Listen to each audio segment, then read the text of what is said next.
maanta ay tahay bisha 21 bisha afraad 2018 waxaan cadeynaynaa oo ah dawlad goboleedyada kala ah Jubbaland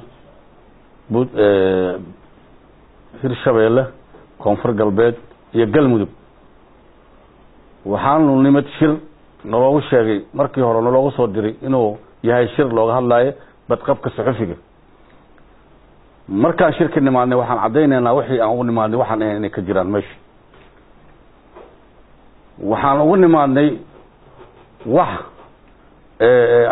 aan ahayn dawladnimo anagu dawlad federaal ayaan nahay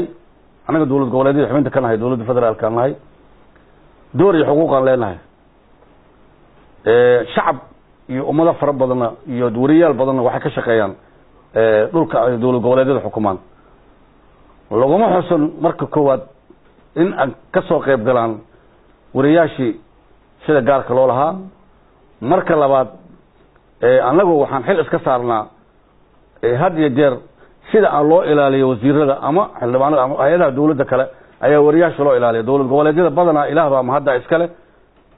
ka sokowna dadaal aan loo sameeyay madaxda dawlad goboleedyada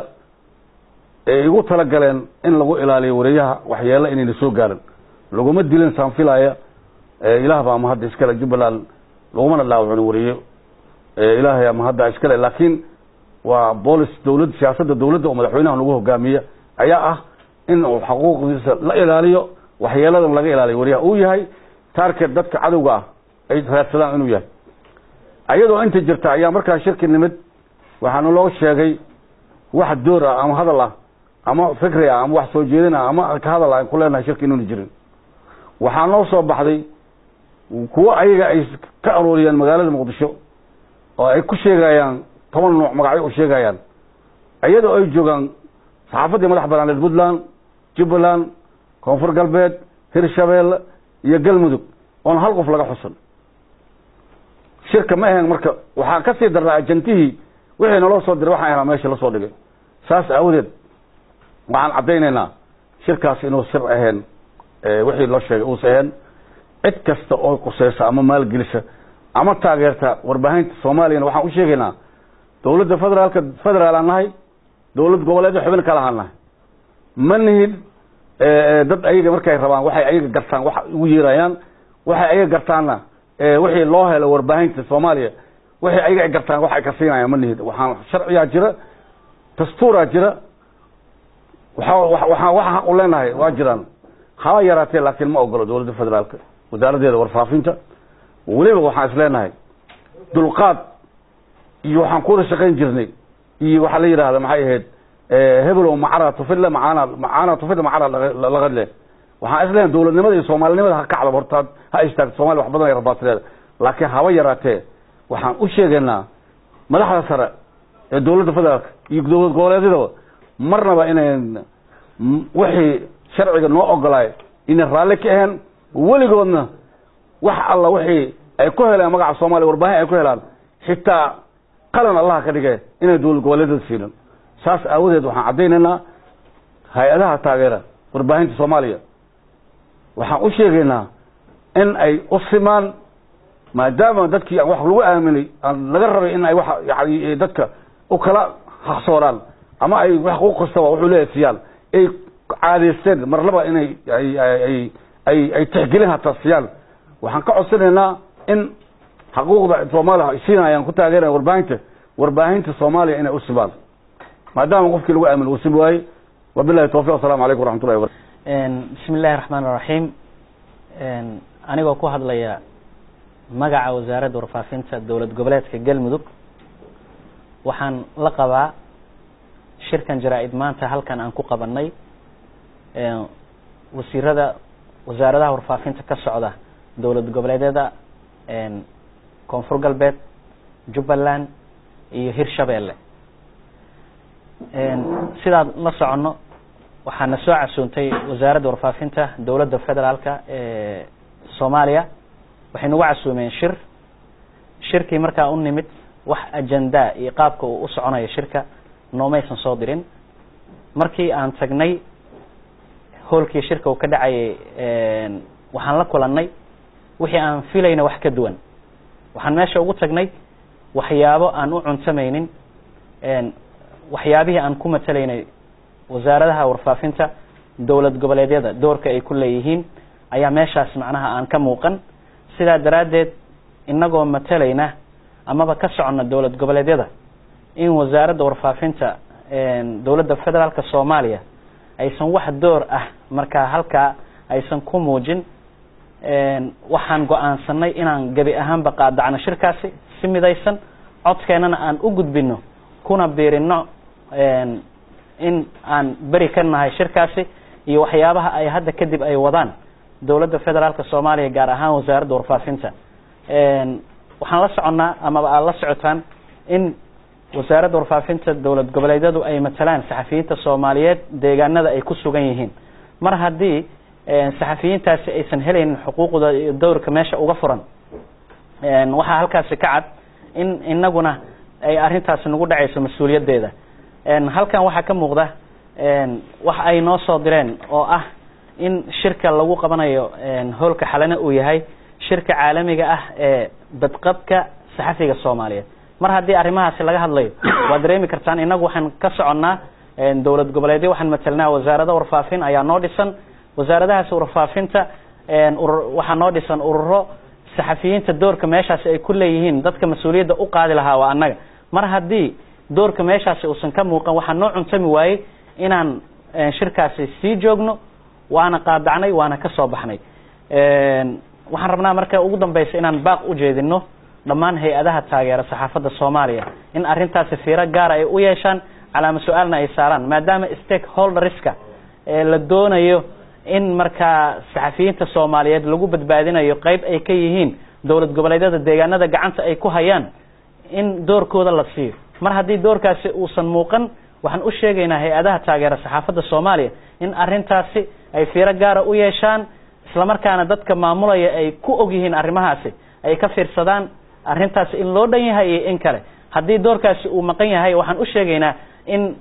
waxa soconaya ay yihiin wax markaa siyaabo kale macnaha loo maamulayo ma dheereynayno waxaan mar labaad iyo mar saddexaadba ugu baaqaynaa in arrintan ay soo farageliyaan madaxda ugu sarreysa hadday yihiin heer federaal iyo heer dowlad goboleed والسلام على رسول الله سيدا أي صاحبتي إيجاه الرئي وزير رضا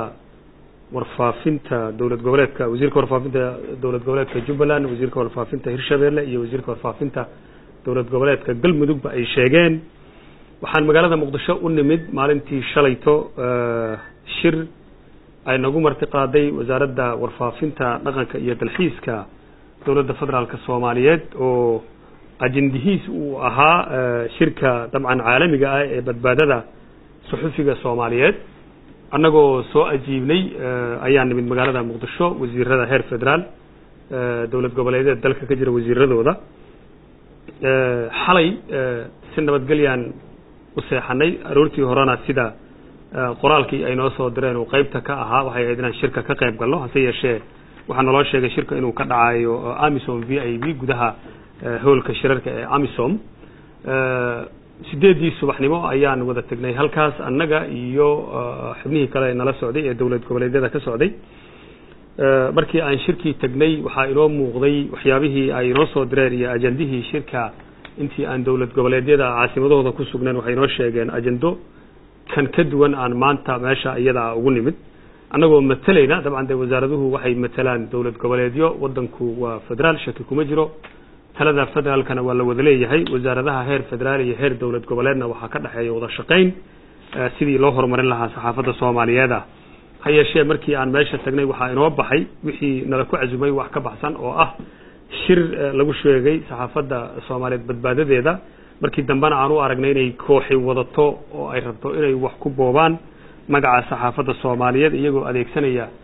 dabcan hay'adaha kala duwan iyaga ay xiriirka goorida la leeyihiin sidaa daradeed markii aan eegnay maslaxada deegaanada aan ka nimid ee dawlad goboleedyada ah ee leh suxufiyiin kala duwan oo aan ognahay duruufaha iyo dhibaatooyinka ay ku shaqeeyaan anagoo matalayna isteediyadii aan ka nimid waxaan garwaaqsanay inaanay ahayn wax saxa waxa meesha ka jiro oo aanu aragnay in saxaafadii Soomaaliyeed laftirkeeda lagu kala qaybiyay qaarna la faquuqayo aysan door ku lahayn qaarna loo arkayo kuwa ay iyagu ay la shaqeysan karaan inay iyagu yihiin sida daradeed markaan ajandihii saaka iyadoo xalay la filayay in ajandaha noo keenaan aan noo soo dirin saaka ajandihi ay noo qaybiyeen door muhiim ah aanan ku lahayn wasaaradaha warfaafinta dawlad goboleedyada dalka ka jira iyo saxaafadda madax bannaan ee dawlad goboleedyada dalka ka jira intaba in doorkooda saliimka uusan meesha ka muuqanin waxay noo soo baxday marka inay magac dil iyo ku tahay xaqiraad wasaaradaha warfaafinta dawlad goboleedyada dalka ka jira iyo warbaahinta ballaaran ee ka jirta dawlad goboleedyada dalka anagoo og boqolkiiba 80 warbaahinta Soomaaliyeed in shaqaalaha u shaqeeyo ay wadanka dhanba ay wada joogaan guud ahaanba dawlad goboleedyada marka laga reebo kuwa caasimada joogo ee Soomaaliyeed oo dhibaatooyinka ugu weyn ay ka soo gaarto qaraxyada iyo dhimashada intaan ognahay magaalada Muqdisho markii aan hoos isu eegnay markii aan wada hadal dheer sameynay sida ay wax u socdaan waxaan garwaaqsanay sida ay saaxiibadayba sheegeen in si guud ahaan shirkaas aan u qaadacno codkeenana aan gaarsiino saxaafadda Soomaaliyeed meel walba ay joogaan inuu san ahayn shir iyaga lagu matali karo oo qaabka ay wax u socdaan aanu aragnay inay qolo rabto inay wax ku boobto anagoo dabcan waayahan ba inta wasaaradda warfaafinta laga bedelay wasiir Yarisow aanu arkaynay in wasaaraddu ay tahay wasaarad fadhiid ah oo aan shaqaynaynin anagu waxaan la soo shaqaynay qaarkayagu wasiiradii ka horeeyay wasiir Yarisow gudoomiyaha gobolka Banaadir wada shaqayn fiican baa ina soo dhaxmartay waxaan la soo shaqaynay wasiir Maareeye waxaan la soo shaqaynay Mustafa Dhuxulow iyo kuwii kale ka sii horeeyay intaba waxaan u aragnay marka dhibaatada wasaaradda warfaafinta ay ku hayso warbaahinta Soomaaliyeed iyo saxaafadaha ka jira dawlad goboleedyada dalkaba inay ugu wacan tahay wasiir la'aanta wasaaradda waxaan ka codsanaynaa ra'iisul wasaaraha Jamhuuriyadda Federaalka Soomaaliyeed iyo dawladda intuba in wasaaraddaas anagoo og in mas'uuliyiin kale ay joogaan hase yeeshee waxaan u aragnay mas'uuliyiin aan gudan kareynin waajibkii loo igmaday aan hogaamin kareynin hagi kareynin saxaafadda Soomaaliyeed sida daradeed waxaan mar labaad iyo mar saddexaad ba u sheegaynaa ummadda Soomaaliyeed iyo warbaahinta Soomaaliyeed dhamaanba in shirkaas iyo sida ay wax u socdaan midnaba aan lagu matali kareynin dawlad goboleedyada anagu aan ka nimid shirkaasna si toos ah aan u qaadacnay sidoo kale waxaan rabnaa inaan u sheegno hay'adaha caalamiga ah ee magaca saxaafadda Soomaaliyeed waxaan ogsoonahay in malaayiin dollar sanad walba lagu bixiyo taageeridda dawladda Soomaaliyeed iyo saxaafadda Soomaaliyeed intaba waxaan shaki ku jirin in haddaan nahay dawlad goboleedyada xubnaha ka dawladda federaalka Soomaaliyeed wasaaradooda warfaafinta in wax doora ama dhaqaale aysan marnaba naga soo gaarin shirarka caalamiga iyo shirarka kale localka ee gudaha lagu qabta intaba cidda ay dhaqaalaha siiyaan anagu aan ogeyn saadaradeed waxaan mar labaad iyo mar saddexaad u sheegaynaa hay'adaha caawiyo saxaafadda Soomaaliyeed haddii ay caawinayaan wasaaradda warfaafinta federaalku waxay dalad u tahay wasaaradaha warfaafinta dawlad goboleedyada dalka oo dhan ka jiro hadday wasaaradda caawinayaan inay ogaadaan wadanka uu federaal yahay talada dalkuna ay wada wadaag tahay wixii magaca saxaafadda Soomaaliyeed lagu helaana ay waajib tahay inay helaan saxaafadda ka jirta dawlad goboleedyada dalka oo dhanba marnaba magaceena haddaan nahay dawlad goboleedyada dalka ka jiro inta wax lagu soo qaato in saxaafadda Soomaaliyeed inta xaq u leena la duudsiyo wasaaradaha warfaafinta doorkii ay ku lahaayeen oo ah helitaanka tababarada iyo helitaanka qalabka agabka ay u baahan yihiin intaba in magaceena wax lagu soo qaato kadibna aan heli weyno iyadana waa uga digaynaa hay'adaha taageero sida inooga muuqata hay'ado kala duwan shirkan qabanqaabadiisa iska lahaa waxaan isleenahay dawgii aad shirkan u asaasteen midaan ahayn in idinkana la idinkugu wacay waxaan mar labaad iyo mar saddexaad aan u sheegaynaa dawlad goboleedyada annaga aan matalo ee aan warfaafinta ku matalo inaan si toos u qaadacnay shirkii aan nalagu cazumay oo ajandihii nalagu yeeray ma ahay mid kale uu meesha iyada inooga muuqday waxaan ka raali garinaynaa warbaahinta Soomaaliyeed oo aan ognahay qayb inta loo kala qaybiyay qaybna la rabo in lagu shaqeysto qaybta kale ee iyana mudan inay xaqooda helaana si aan mudneen loola dhaqmo warbaahinta Soomaaliyeed waxaan ognahay inaysan ku midaysnayn ururadan ay inta badan wada sheeganayaan walow aan ognahay wada hadal badan inuu u dhaxeeyo intii deegaanadeeni joogay ee saxaafadda ahaana ayagana doorkooda muhiimka aysan haysanin sida daradeed anagoo wada dhan oo warbaahinta ku matala deegaanadeena waxaan si toos ah uga baxnay shirkii waxaan rajaynaynaa in codkayaga meesha uu gaari lahaana aan gaarsiino aan la kulano madaxda qaranka haday tahay ra'iisul wasaaraha Jamhuuriyadda Federaalka Soomaaliyeed oo muhiim u ah magacaabida booska banaan ee wasiirka warfaafinta dawladda federaalka Soomaaliyeed si degdeg ah si habsami u socodka wasaaradaha warfaafinta dawladda federaalka Soomaaliyeed ee kuwa federaalka iyo kuwa dawlad goboleedyada dalka ka jiraaba ay si wanaagsan